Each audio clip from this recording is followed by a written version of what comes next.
नमस्कार बच्चों, आज हम कक्षा 10 की सामाजिक विज्ञान की वार्षिक संख्या 71 जिसकी दिनांक है 29 दिसंबर 2020 जो कि भूगोल की पाठ्यपुस्तक के पाठ संसाधन एवं विकास पर आधारित है। आज हम 3 या 5 अंक वाले जो प्रश्न हैं और जो स्रोत आधारित जो प्रश्न हैं उनको डिस्कस करने जा रहे हैं। कुल हमारे 5 प्रश्न हैं जो कि 3 और 5 अंक वाले हैं और एक प्रश्न स्रोत आधारित है जो कि 4 अंक है। तो चलिए आज की वर्कशीट शुरू करते हैं। विकास 3 या 5 अंक वाले जो प्रश्न है, पहला प्रश्न है संसाधन क्या है, इनके एक वर्गीकरण पर एक नोट लिखिए। तो उत्तर है हमारे पर्यावरण में उपलब्ध प्रत्येक वस्तु जो हमारी आवश्यकताओं को पूरा करने में प्रयुक्त की जा सकती हैं और जिसको बनाने के लिए प्रौद्योगिकी उपलब्ध है जो आर्थिक रूप से संभाव्य और सांस्कृतिक रूप से मान्य है, संसाधन कहलाती है। हम संसाधनों का जो वर्गीकरण है उसको देख लेते हैं। पहला है उत्पत्ति के आधार पर, जैव और अजीव, यानी उत्पत्ति के आधार पर हम संसाधनों को 2 प्रकार से वर्गीकृत कर सकते हैं, जैव और अजैव में। जैव संसाधन ऐसे संसाधन है जो कि हमें जीवमंडल से प्राप्त होते हैं और जिनमें जीवन होता है, जैसे मनुष्य, प्राणी, जो हमारे जीव जंतु हैं इत्यादि, पेड़ पौधे। उसी प्रकार जो हमारा अजैव संसाधन है जो कि निर्जीव वस्तुओं से बने हैं वो हमारे अजैव संसाधन कहलाते हैं, जैसे चट्टानें हो गई, धातुएं हो गई, ये हमारे अजैव संसाधन है। दूसरा है समाप्यता के आधार पर, पहला है नवीकरणीय और दूसरा अनवीकरणीय। नवीकरणीय संसाधन वो हैं जिनका हम पुनः उपयोग कर सकते हैं, जैसे वायु, जल, सौर ऊर्जा इत्यादि। और जो अनवीकरणीय संसाधन जिनका हम एक बार उपयोग करने के बाद उन्हें पुनः उपयोग नहीं किया जा सकता और इनके निर्माण में काफ़ी समय लगता है और जिनकी जो बनने की प्रक्रिया है काफ़ी लंबी प्रक्रिया होती है, तो इन्हें हम अनवीकरणीय संसाधन कहते हैं। जैसे खनिज हैं, पेट्रोल है, ये सारे क्या हैं, अनवीकरणीय संसाधन है जिनको बनने में लाखों वर्ष लग जाते हैं। तीसरा है स्वामित्व के आधार पर, इसके अंतर्गत है व्यक्तिगत, सामुदायिक, राष्ट्रीय और अंतर्राष्ट्रीय संसाधन। तो सबसे पहले हम व्यक्तिगत संसाधन की बात कर लेते हैं। निजी स्वामित्व वाले व्यक्तिगत संसाधन कहलाते हैं जिन पर निजी व्यक्तियों का एकाधिकार हो। दूसरे हमारे हैं जो सामुदायिक संसाधन है, ये संसाधन जिनका उपयोग समुदाय के सभी लोग करते हैं, ये सामुदायिक संसाधन कहलाते हैं। तीसरा जो किसी देश या राष्ट्र की जो भौगोलिक सीमा के भीतर मौजूद हों उन्हें हम राष्ट्रीय संसाधन कहलाते हैं।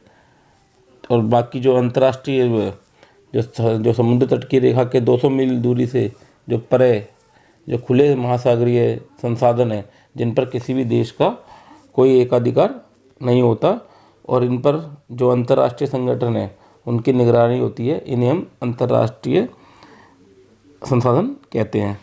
चौथा प्रकार है विकास के स्तर के आधार पर, इसके अंतर्गत है संभावी, विकसित, भंडारित और संचित संसाधन। जो संभावी संसाधन है वे ऐसे संसाधन होते हैं जो किसी प्रदेश में विद्यमान है परंतु उनका उपयोग नहीं किया जा सकता, संभावी संसाधन कहलाते हैं। यानी मौजूद तो है, पता तो है कि हमें ये संसाधन है पर इनका उपयोग हम नहीं कर सकते, वो संभावी संसाधन है। दूसरे जो विकसित संसाधन है वे ऐसे संसाधन है जिनका उपयोग की गुणवत्ता और मात्रा निर्धारित की जा चुकी है, वो विकसित संसाधन कहलाते हैं। तीसरा है भंडारित, जो हमारे पर्यावरण में जो उपलब्ध संसाधन है जो अभी प्रौद्योगिकी के अभाव में मानव की पहुंच से बाहर है, वो हमारे क्या हैं, भंडारित, यानी इनको हमने स्टोर करके रखा हुआ है, जो कि टेक्नोलॉजी के अभाव के कारण उनका उपयोग हम नहीं कर पाते, वो हमारे भंडारित संसाधन है। चौथा है संचित, ये ऐसे संसाधन है जिन्हें तकनीकी ज्ञान के उपयोग से प्रयोग में लाया जा सकता है परंतु इनका उपयोग अभी आरंभ नहीं हुआ, ये संसाधन संचित संसाधन कहलाते हैं। दूसरा प्रश्न देख लेते हैं। मृदा के निर्माण में कौन कौन से कारक उत्तरदायी हैं, स्पष्ट कीजिए। उत्तर है मृदा निर्माण में निम्नलिखित कारक महत्वपूर्ण भूमिका निभाते हैं। पहला है शैल, मृदा के लिए उचित सामग्री मिलना। जो शैल है ये मृदा के लिए उचित सामग्री प्रदान करते हैं। दूसरा है जलवायु, जो जलवायु है लंबी अवधि में शैलों को छोटे छोटे टुकड़ों तथा कणों में बदलती है। तीसरा है पेड़ पौधे। जो पेड़ पौधे की जो जड़ें हैं वो शैलों में घुसकर उन्हें तोड़ फोड़ देती है और मृदा का निर्माण करती हैं। चौथा है अतिचारण। पशुओं द्वारा निरंतर चराई से शैलों में परिवर्तन संभव है। पांचवा है वर्षा। वर्षा का जो जल है शैलों के क्षेत्रों में घुसकर उसे तोड़फोड़ करता है और लंबे समय तक इन कारकों के कारण क्रियाशील रहने से शैलों में टूटने की प्रक्रिया चलती रहती है और इससे जो मृदा का निर्माण होता रहता है। प्रश्न 3, उन पर्यावरण समस्याओं का वर्णन कीजिए जो संसाधनों के अति उपयोग से सामने आ सकती हैं। उत्तर है संसाधनों के अति उपयोग से निम्नलिखित समस्याएं उत्पन्न हो सकती हैं। पहला है मृदा प्रदूषण, दूसरा है वैश्विक तापमान, तीसरा है प्रदूषण, चौथा है जलवायु परिवर्तन, पांचवा मरुस्थलीकरण और छठा जैव विविधता का अभाव। अगला प्रश्न लिख लेते हैं। प्रश्न नंबर 4, पर्यावरण क्षति से होने वाले नुकसान कभी भी राज्य एवं राष्ट्रीय सीमाओं का ध्यान नहीं करते। कथन की व्याख्या उदाहरणों के साथ कीजिए।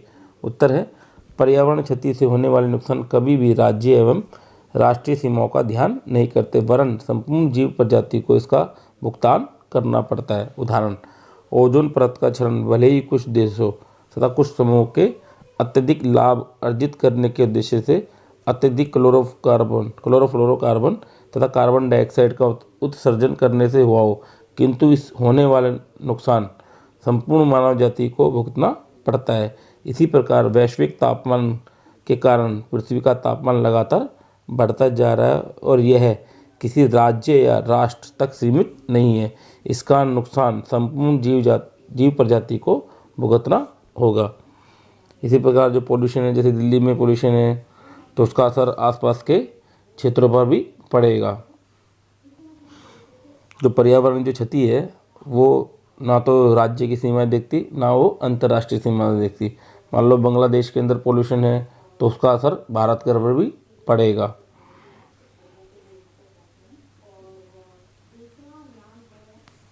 अगला प्रश्न देख लेते हैं। भू संरक्षण की समस्याओं को हल करने के उपाय बताइए। उत्तर है पहला, नदियों पर बांध बनाकर उनके बहाव को कम करना, दूसरा है अधिक से अधिक वृक्ष लगाना, तीसरा मरुस्थलीय क्षेत्रों में कांटेदार वनस्पति लगाकर, चौथा पहाड़ी क्षेत्रों में सीढ़ीनुमा खेत बनाकर, पांचवा मरुस्थलीय क्षेत्रों के किनारों पर पेड़ लगाकर, छठा समोच्च रेखीय या कंटूर जुताई के द्वारा, सातवां है नियोजित चराई से। अगला जो हमारा प्रश्न है स्रोत आधारित है, जो कि 4 अंक है।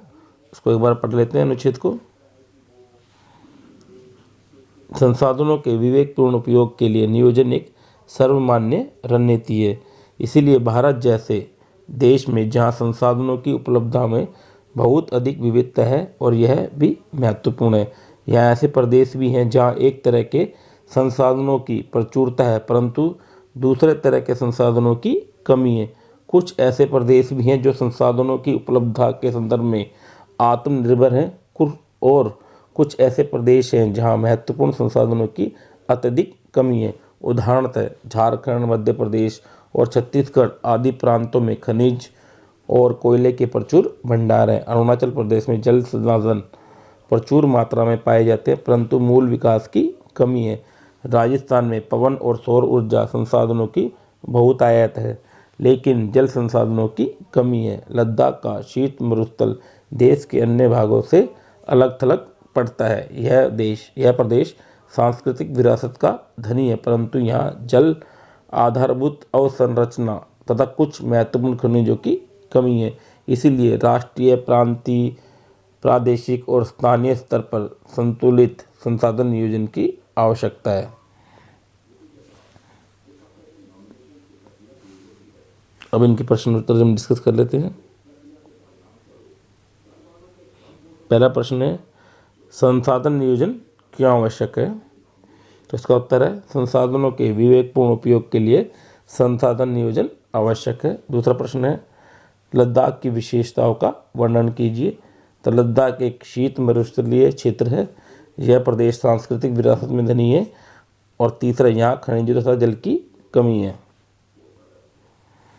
प्रश्न 3 है, सी भाग जो है, भारत के किन प्रदेशों में खनिजों एवं कोयले के प्रचुर भंडार उपलब्ध है? तो इसका उत्तर है झारखंड, मध्य प्रदेश और छत्तीसगढ़ आदि प्रांतों में खनिजों एवं कोयले के प्रचुर भंडार उपलब्ध है।